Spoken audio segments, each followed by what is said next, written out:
Second, we will help ensure stability in eastern Syria, protecting our personnel against any threats, and will remain our mission against ISIS will be maintained, including the security of detention facilities where ISIS fighters are being held as prisoners.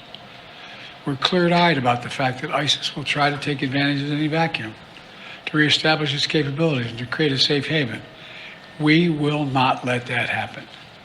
In fact, just today, U.S. forces conducted dozens of precision airstrikes within Syria, targeting ISIS camps and ISIS operatives.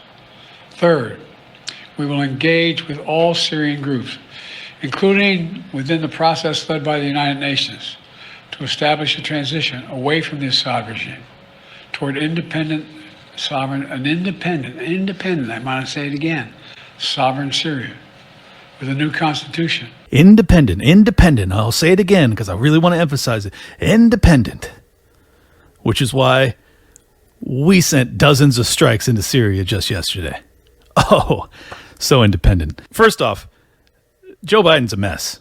I mean, he's reading off a teleprompter. He can barely get through the thing. It's unbelievable. But, I guess that's why he's gone now. Welcome back to Liberty Lockdown. This is Clint Russell. You beautiful people. I missed you so much. Got so much to talk about today. Unbelievable turn of events all over the world, including the pardon of Hunter Biden, Joe's son, and blanket pardons that are being promised for Anthony Fauci and a litany of other cast of evil characters. So the biggest story, though, which just happened over the past 24 hours, is that Syria has fallen. To be more explicit, Bashar al-Assad has been toppled.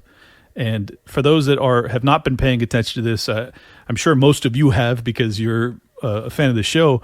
I've had Scott Horton on many times. I'm sure many of you listen to him, and you're familiar with the shenanigans in Syria that have led to this point in time. And it is complex.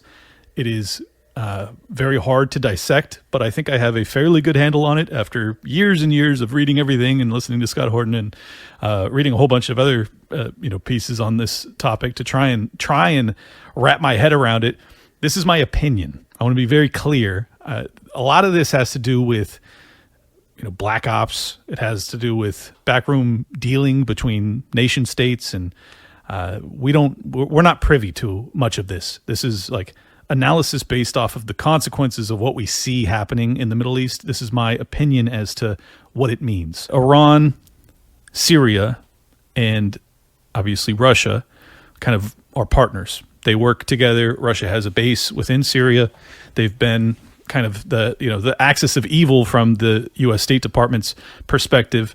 But to me, they just look like kind of an attempt at a bipolar world order or a multipolar world order. We've seen many instances of Russia actually bombing or fighting within Syria to defend Bashar al-Assad. So the assumption was that would happen again. It did not. So this is a huge paradigm shift, and a lot of people, including myself, are scrambling to try and analyze it. Why? Why did both Iran, who is obviously allies with Assad, as well as Putin, who is obviously probably the top ally of Assad, not intervene? And Assad and his troops also didn't fight. So it was a full, people are calling it a coup because internally it looks as if there was some underlings beneath Bashar al-Assad that did not flee along with him and that are working with the terrorists that are now taking over the country, which is apparently a victory somehow. It looks as if there's been some backroom dealing. Now, this is my guess as to what may have happened, and I don't know factually. But I think that based off of the fact that they all stood down simultaneously, it's plausible, at minimum, that Putin and either the U.S. State Department or the incoming Trump administration made a deal. This is my thesis. We'll see if I'm right. I hope I'm right because it's actually better for the world than the alternative. But what it looks like to me is that perhaps Putin and Trump, or some, whatever the actual apparatus is that runs our foreign policy, if it's the U.S. State Department, they appear to have made a deal to essentially stand down in Ukraine. That's my guess, in exchange for Russia standing down in Syria and probably abandoning Iran because of Israel.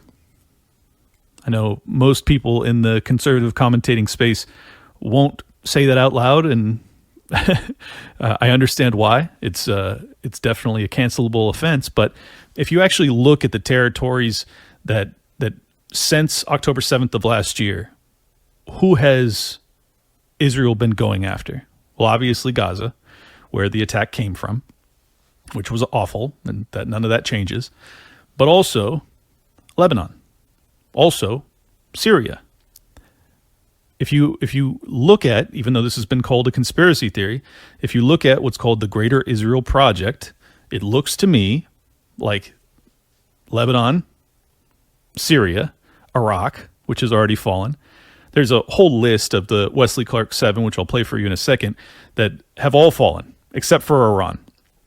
Well, all of those nations, or not all of those 7, but those 3 nations that I just listed off, would constitute, including a sliver of Egypt and Turkey, would constitute what would be the Greater Israel Project, which is basically an expansionary project to make Israel its, I don't know, whatever its rightful homeland is.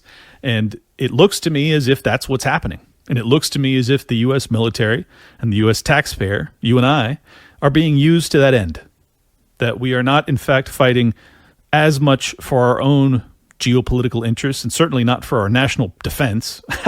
That's laughable at this point. Clearly, this has nothing to do with our national defense. We are arming and funding Al-Qaeda spin-offs, as well as ISIS, in order to topple Bashar al-Assad. So we're, in fact, arming and funding the organization that was responsible for 9/11. Does that sound like that's in our best national defense interests to you? Because it doesn't sound like it to me. So what it looks like to me is that we have waged these endless wars in the Middle East to topple every leader that had a oppositional stance towards Israel, and in particular their treatment of the Palestinians. And as a consequence, there is now much more pliable leadership in most of those nations. And if they're not pliable, if they're not actually going along with U.S. State Department and Israeli interests, well, they're in such disarray that they don't have any capacity to actually threaten Israel. So either way, it actually benefits Israel clearly. Like when you're trying to figure out something that you can't, know definitively, you ask yourself what? Cui bono? Who benefits? Well, all of those wars, as best I can tell, are to the detriment of the West and to the benefit of Israel. Because if you actually look at where the illegal immigration, but the really refugee flow from those nations that we toppled time and time again, Libya, Syria, Yemen, where do they go? Do they flee into Israel? Well, the fuck no, they don't. Not at all. They flee into, some of them go to Egypt, but many of them, probably most of them, go into Europe. And we've seen what's happening in Europe as a consequence of that. It hasn't been pretty. The rest, or a huge percentage of the rest, go to America. And they're offered either refugee status or citizenship or just come here illegally. In what world is that to the benefit of the American people? Well, to me, it doesn't appear to be to our benefit. And it doesn't even appear to be obviously in our strategic interests. So I started to think about, okay, so what is the trade-off? What is the American benefit? Well, who's the real prize? Is it Putin? I don't think so. I think it's probably China. That has been, at the end of the day, who they really want to get after. So here's the game board as I see it. You topple Syria. You take the supply line for Hezbollah off the table. So you can no longer easily get weaponry to both Hamas in Gaza as well as Hezbollah in Lebanon. So you take them off the map. Now Iran is isolated. But also Russia is weakened because they had a military base in Syria, which I would assume they won't have access to anymore. So that's not good for them, but it is very good for one nation, obviously. So now you have Iran isolated. Okay, once they fall, it's basically game over for the Middle East. Israel has conquered it entirely, or more or less. So then where's the trade-off after that? Well, the biggest, or not the biggest, but two of the biggest allies to Russia were Syria and Iran. So you've now taken some of their biggest allies off the map. And they're now still, theoretically, bogged down in this quagmire in Ukraine, facing all of NATO potentially. And you've heard some geopolitical strategists, neoconservative bent, that are talking about how like the real end goal is to topple Putin and then to use Ukraine/Russia as our method for encircling or weakening or potentially attacking China. Because that's probably what we've witnessed over the past 20 years, is that we secure the Greater Israel project for Israel, and then we move on Russia, which we're already moving on. And then from there, assuming we're victorious and we don't all die in nuclear winter, then you move on China. So that's my honest opinion as to probably what we're seeing. What I think may have happened, though, the reason that Russia stood down is that, I mean, there's a few options. Either A, they were so weakened from this multi-year fight against Ukraine that they just didn't think that it was worth expending the resources to try and defend Bashar al-Assad in Syria. That's possible. Alternatively, it's possible that they've come to an agreement with the incoming Trump administration that says, hey, we get Ukraine, you stand down, you stop aid, we take it, we stop messing with NATO, this ends. You get Syria and Iran. Now, I'm not saying it's fair, I'm not saying it's good, I'm just saying that's what it looks like could have happened. And if that's the case, maybe it's the best case scenario in terms of, or the best we could hope for, I should say, in terms of avoiding a hot war between nuclear powers or NATO and Russia, which is the same thing. I think that's a distinct possibility too. So that's my current operating hypothesis as to what we've witnessed over the past 24 hours, why people stood down. Or, I mean, it could just be that they thought that, you know, the Syrians weren't prepared to fight and defend themselves from the oncoming hordes, and they didn't want to expend any resources because they thought it was a losing battle. That's possible. So I don't know. It's very hard. It's very hard to decipher all of this, but I think that we are witnessing major chess moves, major, like moves that I didn't think were possible, to be honest. Like I really didn't think that Bashar al-Assad, obviously I thought he was capable of falling, but I did not think it was imminent. I mean, they've been in this circumstance for years and years and years, like a decade of civil war. And for those that think that I'm making up any aspects of this, except for the guessing part, but in terms of American involvement in this, well, first off, Joe Biden just told you, okay? Dozens of strikes. He also, in that same speech, goes on to, by the way, those dozens of strikes are going to support Al-Qaeda as they move on the capital of Syria. That's crazy. That's unbelievable. Okay, so we already have acknowledgement from the President of the United States that, yes, in fact, we are essentially providing overwatch. We're providing cover with bombardment on Syrian troops for ISIS and Al-Qaeda. Two groups that are definitely our enemies, right? So that's one, which is nuts in its own right. But then if you think I'm making up any aspect of this in terms of the history of our involvement in that arena, well, let me fill you in on what's called Operation Timber Sycamore. Straight from Wikipedia. Take it for what it's worth. It is just Wikipedia after all. But Timber Sycamore was a classified weapons supply and training program run by the United States Central Intelligence Agency and supported by the United Kingdom and some Arab intelligence services, including Saudi intelligence. The aim of the program was to remove Syrian President Bashar al-Assad from power. Launched in 2012 or 2013, it supplied money, weaponry, and training to Syrian opposition groups fighting Syrian government forces in the Syrian civil war. According to U.S. officials, the program was run by the CIA's Special Activities Division and has trained thousands of rebels. President Barack Obama secretly authorized the CIA to begin arming Syria's embattled rebels in 2013. The program became public knowledge in mid-2016. So basically, right when the civil war began, America had its hands already in the pot. Continuing. One consequence of the program has been a flood of U.S. weapons, including assault rifles, mortars, and rocket-propelled grenades into the Middle East black market. Critics of the program within the Obama administration viewed it as ineffective and expensive and raised concerns about seizure of weaponry by Islamist groups and about Timber Sycamore-backed rebels fighting alongside the al-Qaeda-affiliated al-Nusra Front and its allies. In July 2017, U.S. officials stated that Timber Sycamore would be phased out, with funds possibly redirected to fighting the Islamic State or to offering rebel forces defensive capabilities. Well, it doesn't look like it was phased out to me, personally. particularly when you keep in mind that President Donald Trump attempted to remove our troops from Syria and was lied to by his generals about the troop count there. So, yeah, I don't think it ended, personally. Health insurance is so frustrating. I really cannot stand dealing with it. The headache of health insurance is exactly why CrowdHealth was created. It's not health insurance. It's a better way to pay for healthcare through crowdfunding. So stop sending money to big insurance companies who profit off of not paying your bills and check out CrowdHealth. For $175 for an individual or $575 for a family of 4 or more, you'll get access to a community of people who are willing to help out in the event of an emergency. You'll get access to telemedicine visits, discounted prescriptions, and so much more without doctors' networks getting in the way. And of course, you'll join the crowd, a group of members just like you who want to help pay for each other's unexpected medical events.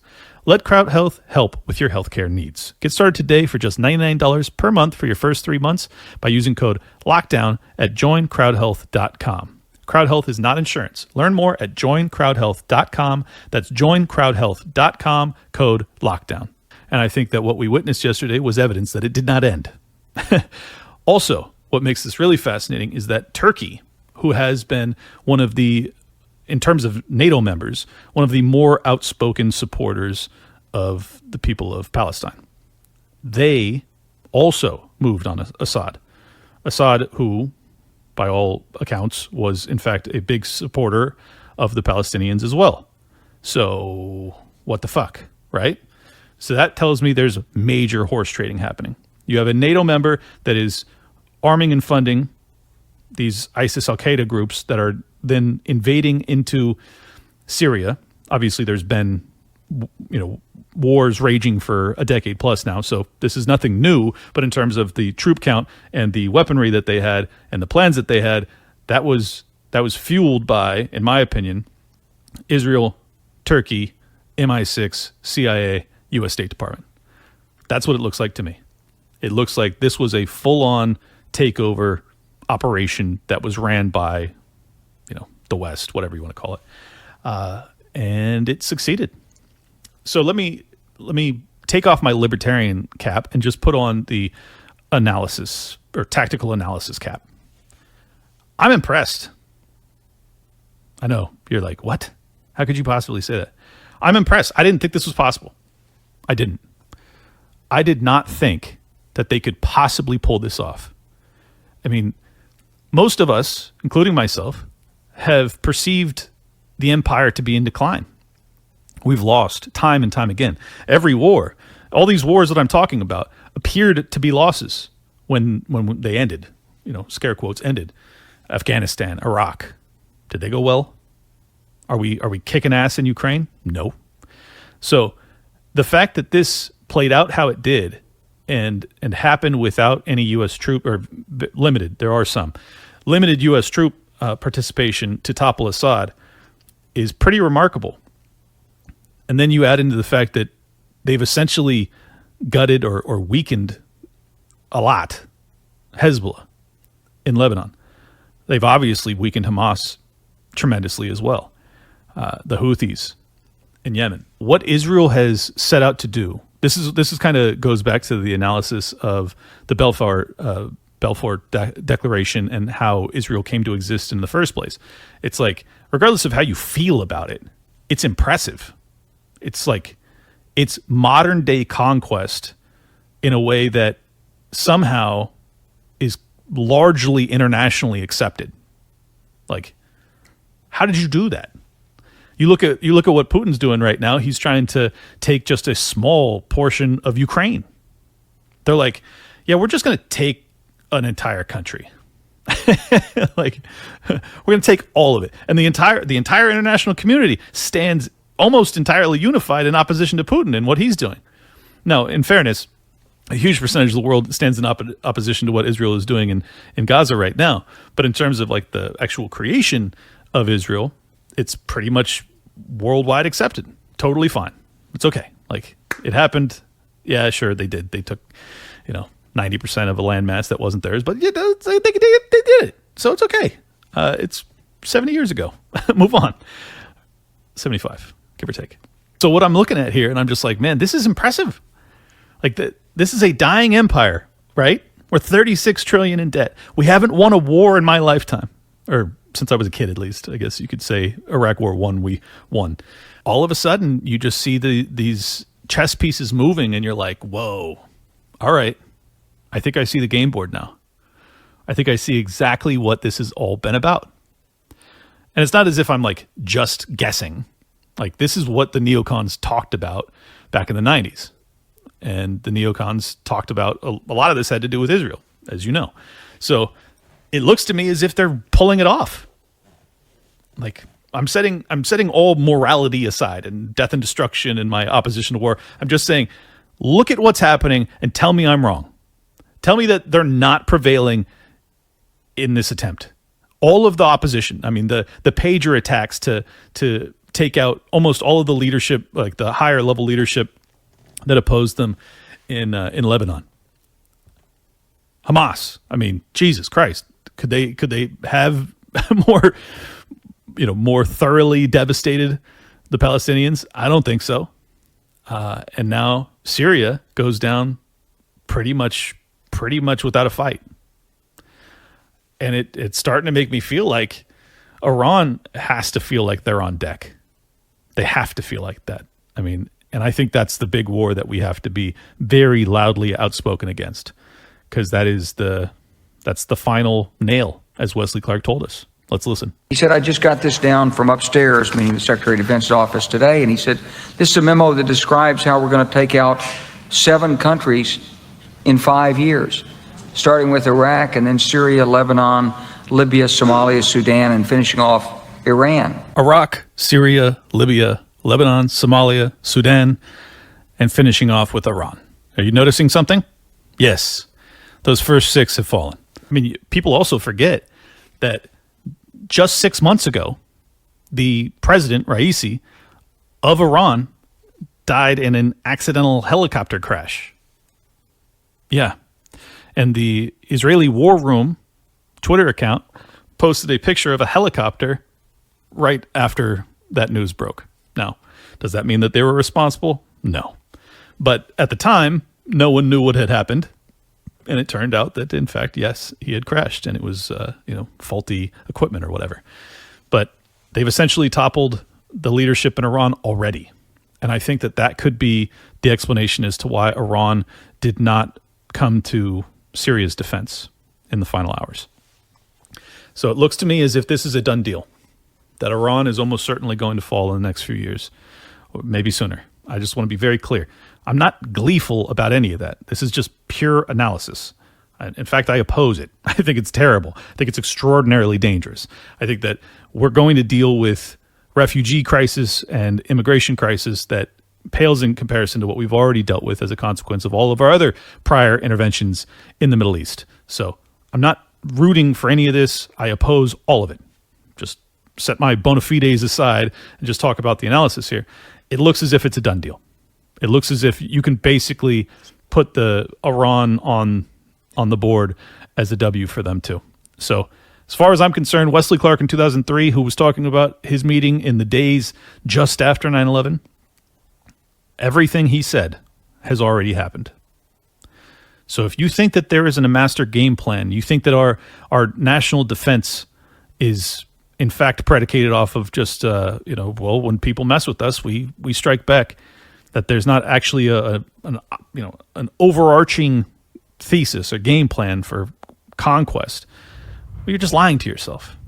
And I guess that the point that's most important in all this is to just realize that if that's the case, if I'm right, that in fact the 7 nations that fell, and there's many others that weren't even on that list that have fallen over the past 20 years as a consequence of American interventionism, in what world do we have a right to tell Putin and Russia, hey, you can't have a say over who runs one of your most important, neighbors' governments? Like, again, setting morality aside, I'm just saying, like, is fair or not? We're going to pretend as if we don't do that? Like, thousands and thousands and thousands of miles away from our border, but you can't do it on your border? Wait, are you a nuclear power? Oh, you are. Okay. Well, we're a nuclear power, and we say you can't do that. It's just it's not a reasonable way. Like, my preference would be that we don't do that either, and Putin and Russia don't do that to Ukraine either. That's the good answer if you want to be, pure about this. But if you're going to be kind of tactical about it, or try and analyze things on how they are as opposed to what you wish they were, well then how the fuck are you going to tell Putin that he can't do that? And then add into that the fact that you're responsible for the leadership change that happened in Ukraine on his border in 2014. So you definitely don't have a leg to stand on when you tell him, oh, you can't do that. Sorry, you can't. He's like, you do it to everyone. He's like, I can't do it to my neighbor? Are you fucking kidding me? So that's the paradigm. That's really what, like, realpolitik analysis, right? Like, that's what we actually are looking at. That's what we're actually dealing with. I think I got it down. I would love to hear your thoughts, though. If you think I got any of this wrong, please let me know. I'll respond to the comments and we can duke it out. But I'm pretty sure that's what we're witnessing. So why did I say that I think that this could be the best outcome that we could hope for? Is that, well, if Putin didn't stand down, if he didn't make a deal with the U.S. State Department or the incoming Trump administration, well, then that means that he is extraordinarily weak, that he could not assist the Syrians because he's overextended or he's running low on resources or troops or something. I don't know which. In which case he is desperate. In which case really desperate measures may be taken, like firing a tactical nuke to try and get NATO to stand down, to back off. So I guess my hope is that this has been negotiated, that there has been conversations, because everything I've been hearing is that there are no conversations, that Antony Blinken, our State Department rep, has not had a conversation with Vladimir Putin in years. If that's the case, well, then we're in a lot of trouble. Not again, just to make this fucking crystal clear for the imbeciles that might tune in that don't understand my worldview, not because I'm rooting for Putin, but because I'm very concerned about what desperate leaders might do when they're sitting on an arsenal of 6,000 nuclear weapons and you have the largest alliance of nuclear powers that have ever existed in human history breathing down your neck on your southern border. Can you understand why that may be dangerous? You ought to be able to understand why that may be dangerous. This is not a stretch of the imagination to go, well, given what happened to Gaddafi in Libya, given what just happened to Assad, by the way, he got asylum in Russia. He flew out last night. Early reports was that he crashed, and now it looks as if he got his family out, which I guess may be a good thing depending on your worldview. But if you look at what happened to Saddam Hussein and Gaddafi alone would be enough that, yeah, you do not want to lose to the NATO hegemonic power. Like, if you lose, you probably perish. So that's my concern, is that if he didn't make a deal to stand down in Syria and to essentially turn the chessboard over and say, hey, I get Ukraine, you get this, well, then he is in dire straits.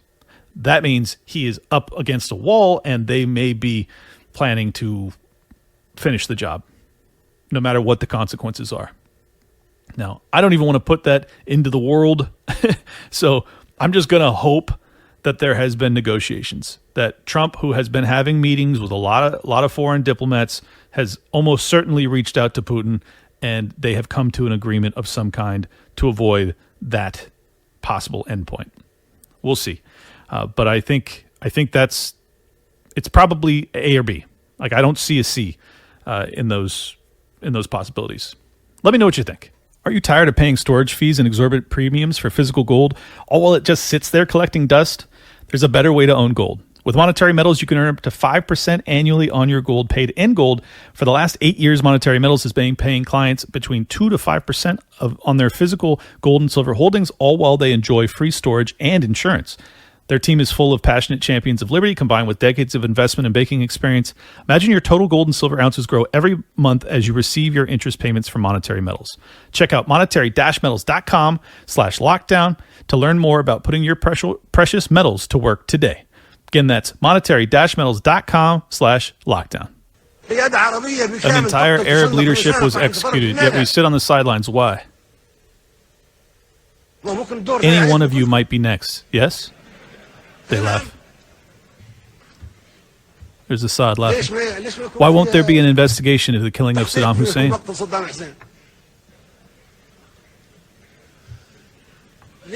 America fought alongside Saddam Hussein against Khomeini. He was their friend. Cheney was a friend of Saddam Hussein.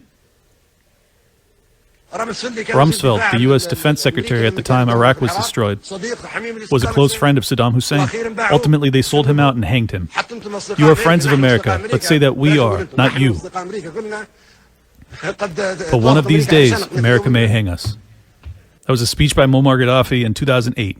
3 years later, he was dead at the hands of rebel groups.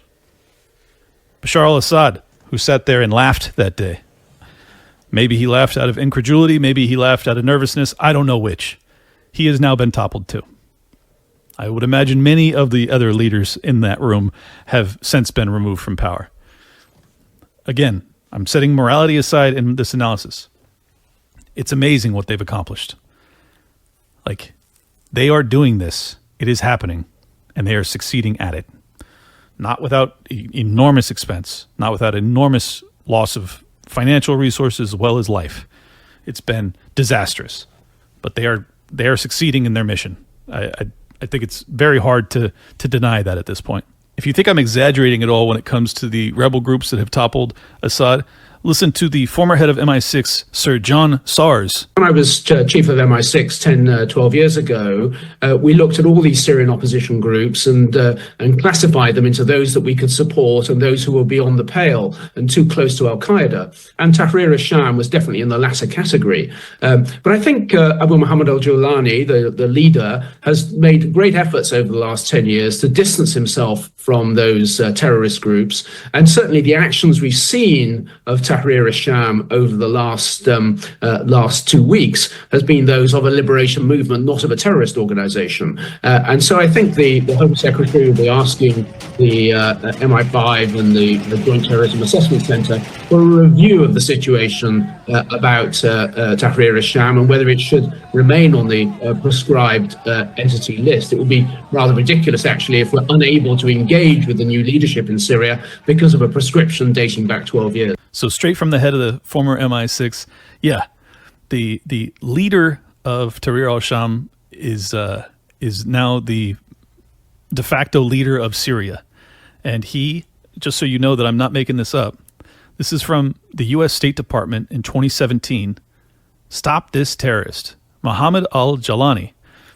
So I posted, I said, yes, hello, U.S. State Department, I'd like to collect on this bounty. He's in the presidential palace of Syria. Also, you put him there. This is a up to $10 million reward for this guy. And he was responsible, I shit you not, for fighting alongside or as a high-level leader in both ISIS and Al-Qaeda. He fought American troops in Iraq. He was actually fighting against American troops, and we are now arming and funding the organization that he is the leader of, to take down Assad in Syria. And this has been the case for years. That's what Operation Timber Sycamore was, is that we have been funding these terrorist groups because they are absolutely terrorists. These are not good guys. That's preferable to the clean-shaven Assad. Okay, I guess.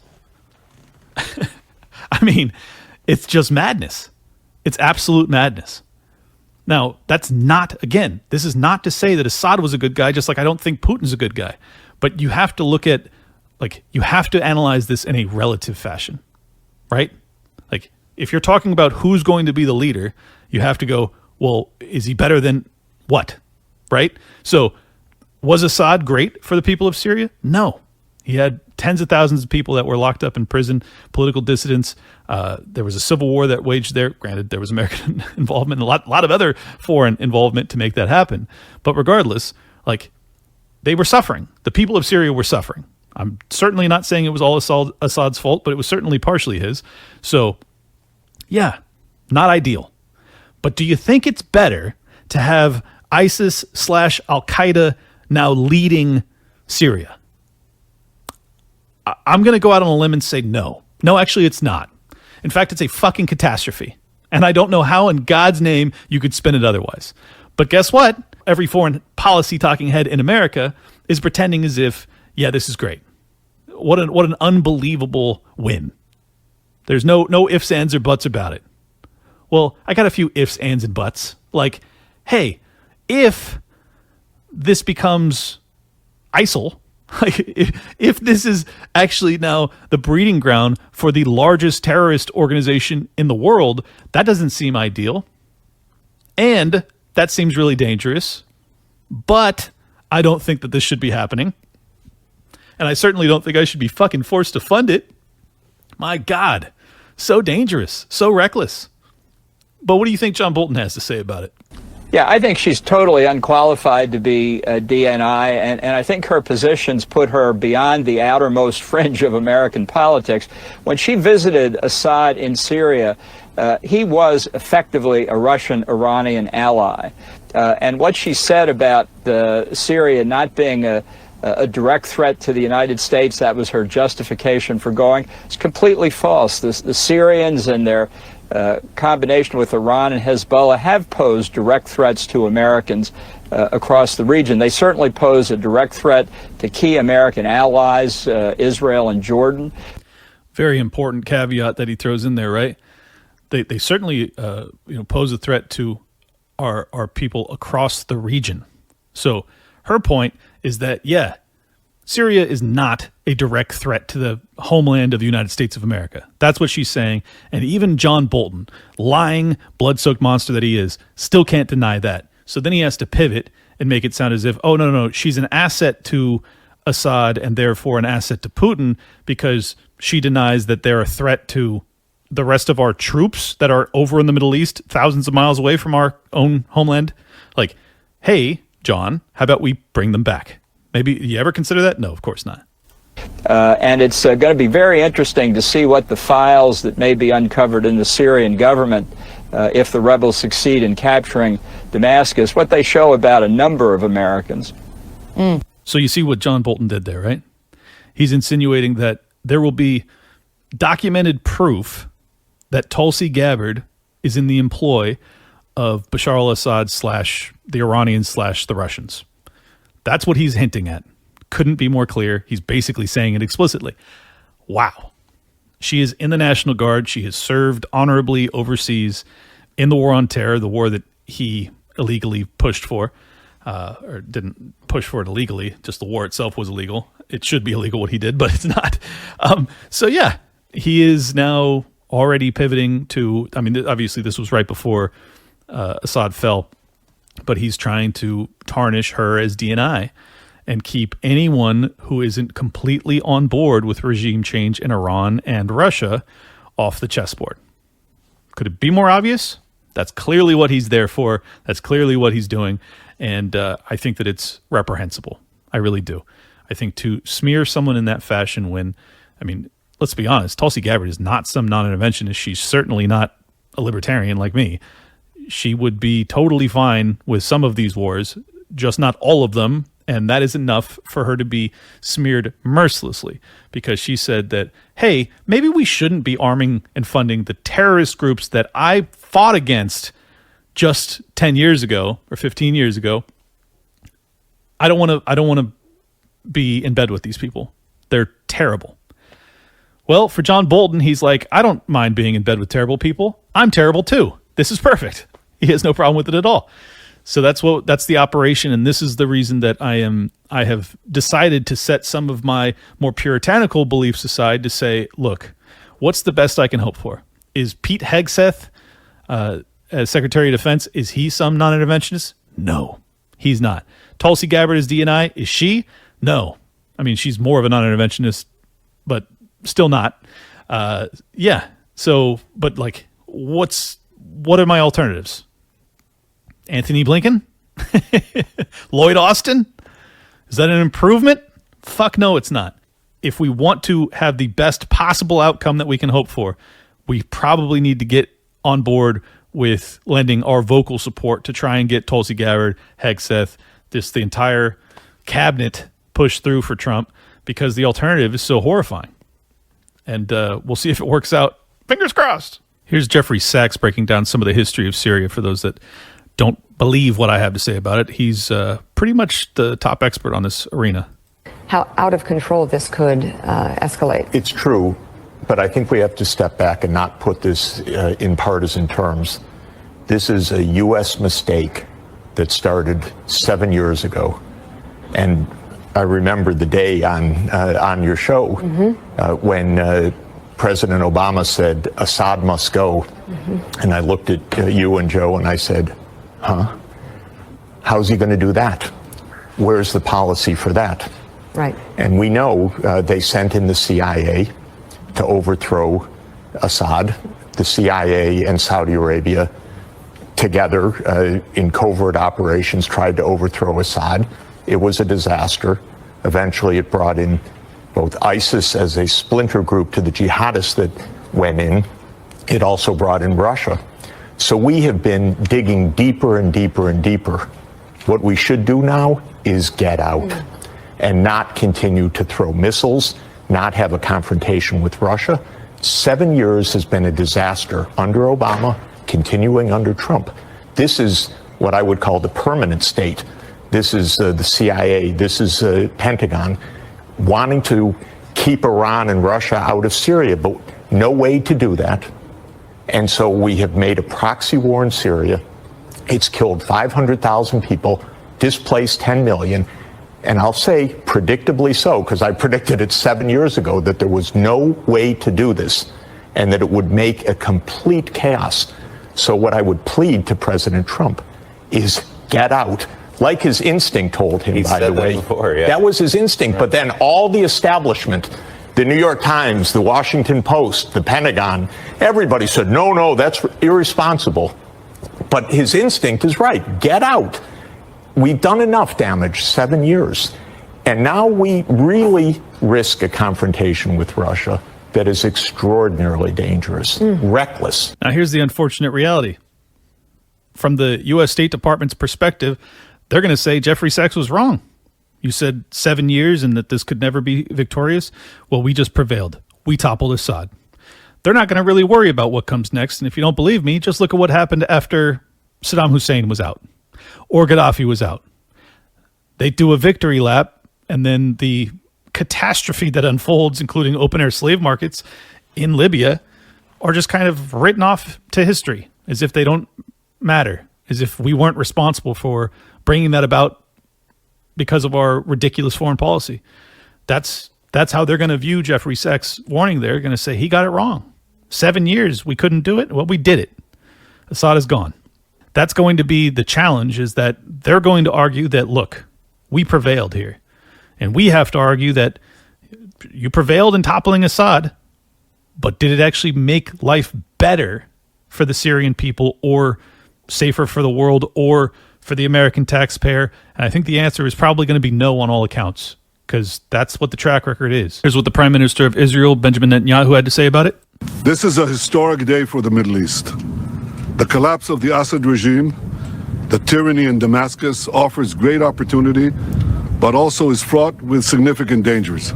This collapse is a direct result of our forceful action against Hezbollah and Iran, Assad's main supporters. It set off a chain reaction of all those who want to free themselves from this tyranny and its suppression. But it also means we have to take action against possible threats. One of them is the collapse of the Separation of Forces Agreement from 1974 between Israel and Syria. This agreement held for 50 years.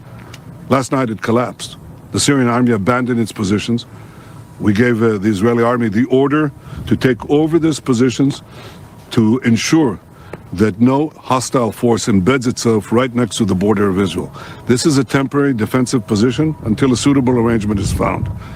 Equally, we send a hand of peace to all those beyond our border in Syria, to the Druze, to the Kurds, to the Christians, and to the Muslims who want to live in peace with Israel. We're going to follow events very carefully. If we can establish neighborly relations and a peaceful relations with the new forces emerging in Syria, that's our desire. But if we do not, we'll do whatever it takes to defend the state of Israel and the border of Israel. So they're basically admitting it. Thanks to our decisive actions, Assad has fallen. So yes, They participated, Joe Biden, to open the show. He acknowledged that they had dozens of strikes. I already showed you Timber Sycamore. This is clearly not some just purely organic revolution of the people rising up against tyranny in Syria. Now, I hope for the best for the people that are true, freedom fighters in Syria. I want them to have freedom and to be able to self-govern and decide their own future. I'm not rooting against these people, and I hope that I'm wrong. And I hope that, in fact, ISIS and Al-Qaeda doesn't end up, holding on to power for the foreseeable future. But that's who's in power now. Like, that's the strongest gang in Syria right now are those guys, like the head choppers, as Scott Horton famously calls them. That doesn't seem preferable to me to Bashar al-Assad. But hey, maybe I'm just being a pussy about it. I don't know. It seems really not ideal to me. I think that the important thing to recognize in that is that it's not over. Like, even when Netanyahu talks about it, he's still acknowledging this ain't over. Like, the people that took over, he's like, we're going to try and get along with them. But if we can't, well, then we'll do whatever we have to defend ourselves. Well, what does defending ourselves look like? Well, recently it's looked a hell of a lot like taking land from people. So I would not be surprised, given that Syria is also part of the Greater Israel Project, that's the next move, that they'll end up carving off some land. In fact, today there are already reports that they took portions of the Golan Heights from Syria under their control. Will they give it back? I don't know. Kind of doubt it. So I think that's what we're witnessing right now. Is this entire project has been rolled out and largely successful over the past 30 years. And unfortunately, you and I have been bled financially and physically, some of us, the troops, to make this come to pass. And I didn't vote for any of it. And I feel kind of taken advantage of, if I'm being honest. And I don't really appreciate it. And what I really don't appreciate is that when I realize what's happening, and I kind of lay it out for you the way I have over the past 30 years, that to just say, hey, I think that's what's happening here, to be accused of bigotry or hatred for saying that is so laughably absurd. Like, why can't I not point that out and go, I don't think that's right. In fact, I think it's totally immoral. And I certainly, whether you agree with what's happening over there or not, I think we should all be able to agree. I shouldn't be getting taxed to do that, given that it's against my morality. And I'm sure many of you feel the same. I think it's terrible. I think it's evil, honestly. So it's just very frustrating to witness all of this. It really is. Just a little bit more evidence to prove out my case. These are unclassified U.S. Department, I guess they're cables or emails. This is from Jake Sullivan to Hillary Clinton on February 12, 2012. Says, see last item, AQ is on our side in Syria. That's Al-Qaeda. Otherwise, things have basically turned out as expected. Next, we have another unclassified document from the U.S. Department of State. The best way to help Israel deal with Iran's growing nuclear capability is to help the people of Syria overthrow the regime of Bashar Assad. Negotiations to limit Iran's nuclear program will not solve Israel's security dilemma, nor will they stop Iran from improving the crucial part of any nuclear weapons program, the capability to enrich uranium. At best, the talks between the world's major powers and Iran that began in Istanbul this April and will continue in Baghdad in May will enable Israel to postpone by a few months a decision whether to launch an attack on Iran that could provoke a major Mideast war. Iran's nuclear program and Syria's civil war may seem unconnected, but they are. For Israeli leaders, the real threat from a nuclear-armed Iran is not the prospect of an insane Iranian leader launching an unprovoked Iranian nuclear attack on Israel that would lead to the annihilation of both countries. What Israeli military leaders really worry about but cannot talk about is losing their nuclear monopoly. An Iranian nuclear weapons capability would not only end that nuclear monopoly, but could also prompt other adversaries like Saudi Arabia and Egypt to go nuclear as well. The result would be a precarious nuclear balance in which Israel could not respond to provocations with conventional military strikes on Syria and Lebanon as it can today. If Iran were to reach the threshold of a nuclear weapons state, Tehran would find it much easier to call on its allies in Syria and Hezbollah to strike Israel, knowing that its nuclear weapons would serve as a deterrent to Israel responding against Iran itself. Back to Syria. It is the strategic relationship between Iran and the regime of Bashar al-Assad in Syria that makes it impossible for Iran to undermine Israel's security, not through a direct attack, which in 30 years of hostility between Iran and Israel has never occurred, but through its proxies in Lebanon, like Hezbollah. They are sustained, armed, and trained by Iran via Syria. The end of the Assad regime would end this dangerous alliance. Israel's leadership understands well why defeating Assad is now in its interests. Speaking on CNN's Amanpour show last week, Defense Minister Ehud Barak argued that the toppling down of Assad will be a major blow to the radical axis, major blow to Iran. It's the only kind of outpost of the Iranian influence in the Arab world, and it will weaken dramatically both Hezbollah in Lebanon and Hamas and Islamic Jihad in Gaza. Bringing down Assad would not only be a massive boon to Israel's security, it would also ease Israel's understandable fear of losing its nuclear monopoly. Then, Israel and the United States might be able to develop a common view of when the Iranian program is so dangerous that military action could be warranted. Right now, it is the combination of Iran's strategic alliance with Syria and the steady progress in Iran's nuclear enrichment program that has led Israeli leaders to contemplate a surprise attack, if necessary, over the objections of Washington. With Assad gone and Iran no longer able to threaten Israel through its proxies, it is possible that the United States and Israel can agree on red lines for when Iran's program has crossed an unacceptable threshold. In short, the White House can ease the tensions that have developed with Israel over Iran by doing the right thing in Syria.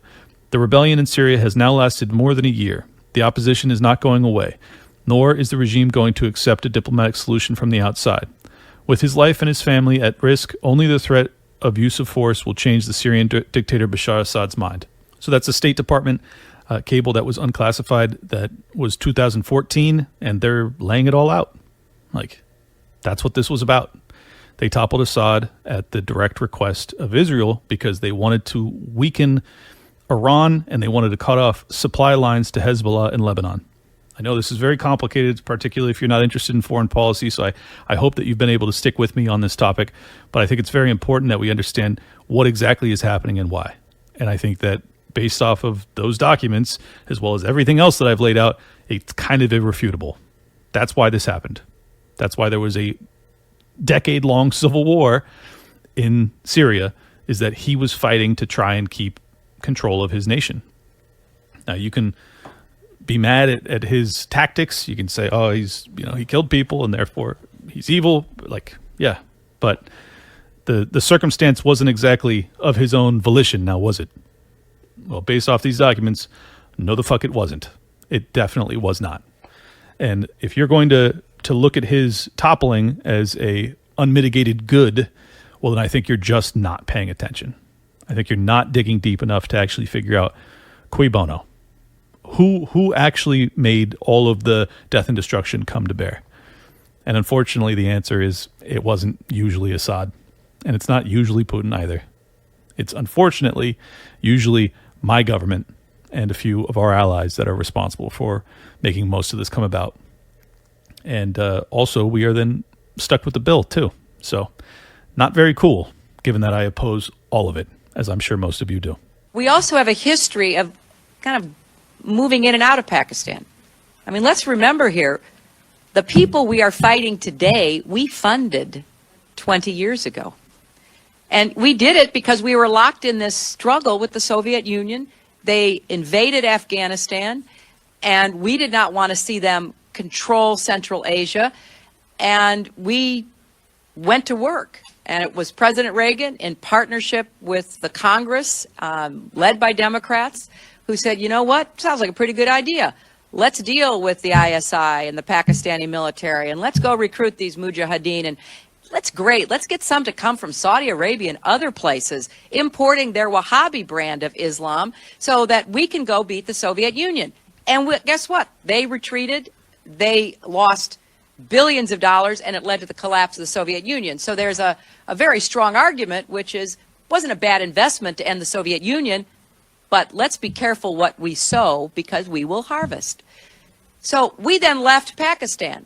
We said, okay, fine. You deal with the stingers that we've left all over your country. You deal with the mines that are along the border. And by the way, we don't want to have anything to do with you. In fact, we're sanctioning you. So we stopped dealing with the Pakistani military and with ISI, and we now are making up for a lot of lost time. I never thought in a million years I would end an episode of Liberty Lockdown with a quote from Hillary Clinton.